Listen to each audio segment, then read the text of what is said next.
یہ کہانی ایک 15 سالہ لڑکی ڈونا کے بارے میں ہے جو اپنے والد کے ساتھ ایک قصبے میں رہتی تھی۔ اس کی ماں کا انتقال ہو گیا تھا۔ ماں کے انتقال کے بعد وہ اپنے والد کے ساتھ ہی رہتی تھی۔ اس کے باپ اور بیٹی میں بہت پیار تھا، دونوں ایک دوسرے سے بے حد محبت کرتے تھے۔ ایک صبح ناشتے کے دوران اس کے والد نے بتایا کہ وہ کاروبار کے سلسلے میں باہر جا رہے ہیں، رات کو دیر سے آئیں گے، اور وہ اپنی بیٹی سے مل کر اپنا بریف کیس اٹھا کر گھر سے روانہ ہو گئے۔ اس دن ڈونا اسکول سے واپس آئی تو اس نے کچھ ہوم ورک کیا اور ٹی وی دیکھا۔ رات کے 12 بج چکے تھے لیکن اس کے والد ابھی تک واپس نہیں آئے تھے۔ اس نے فیصلہ کیا کہ وہ سو جائے گی۔ اسی رات اسے ایک عجیب خواب آیا۔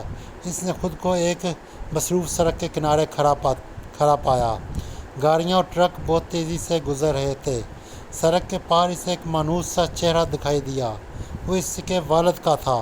وہ ہاتھوں کو منہ کے گرد رکھ کر اسے کچھ کہنے کی کوشش کر رہے تھے، مگر شور کی وجہ سے کچھ سنائی نہیں دے رہا تھا۔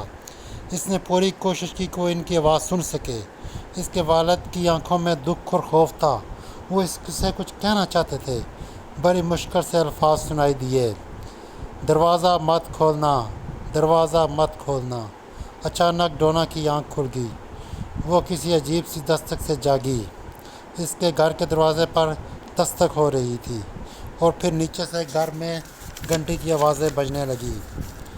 وہ جلدی سے بستر سے اٹھی اور نیچے چپل پہن کر نیچے کی طرف دوڑی۔ اس نے دروازے کے جھروکے سے باہر جھانکا۔ اس کے والد کا چہرہ سامنے تھا۔ وہ سیدھا اسے دیکھ رہے تھے اور دروازے کی گھنٹی بار بار بج رہی تھی۔ وہ کہتی باہر نکلی، میں آ رہی ہوں، ٹھہرو، آ رہی ہوں۔ اس نے دروازے کا بونٹ ہٹایا اور دروازہ کھولنے ہی والی تھی کہ رک گئی۔ اس کو وہ اپنے والد کی وہ خواب میں بات یاد آ گئی، دروازہ مت کھولنا۔ اس نے دوبارہ جھروکے سے باہر جھانکا۔ اس کے والد کا چہرہ عجیب لگ رہا تھا۔ اس کی آنکھیں پوری طرح کھلی ہوئی تھیں اور چہرے پر خوف طاری تھا۔ ڈونا نے دروازے کا بولٹ دوبارہ لگا دیا۔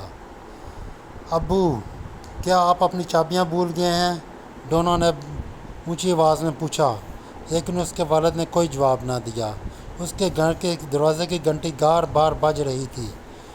ڈونا پھر بولی، ابو خدارا مجھے بتائیں، ابو خدارا میرے سے بات کریں، کیا آپ کے ساتھ کوئی اور بھی ہے؟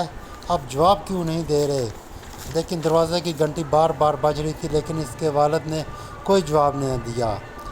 ڈونا نے کہا، جب تک آپ کچھ کہیں گے نہیں میں دروازہ نہیں کھولوں گی۔ دروازے کی گھنٹی بجتی رہی، بار بار مسلسل، لیکن اس کے والد نے اس کے کسی سوال کا کوئی جواب نہ دیا۔ وہ ساری رات خوف زدہ ہو کر گھر کے کونے میں دبک کر بیٹھ گئی۔ کانپتی ہوئی دروازے کی گھنٹی مسلسل آوازیں دے رہی تھی۔ آخرکار وہ تھکن سے بے ہوشی میں سو گئی۔ جب سورج نکلا وہ اٹھی تو پورا گھر خاموش تھا۔ وہ ایسا ایسا دروازے کے قریب گئی اور جھروکے سے جھانکا۔ اس کے والد بھی وہاں کھڑے تھے، اس کی طرف گھور رہے تھے۔ اس نے ہمت کر کے دروازہ کھولا اور منظر اس نے دیکھا اس کی زندگی کا سب سے بے آنکھ لمحہ تھا۔ دروازے کے اوپر ایک کیل سے اس کے والد کا سر کٹا ہوا لٹک رہا تھا۔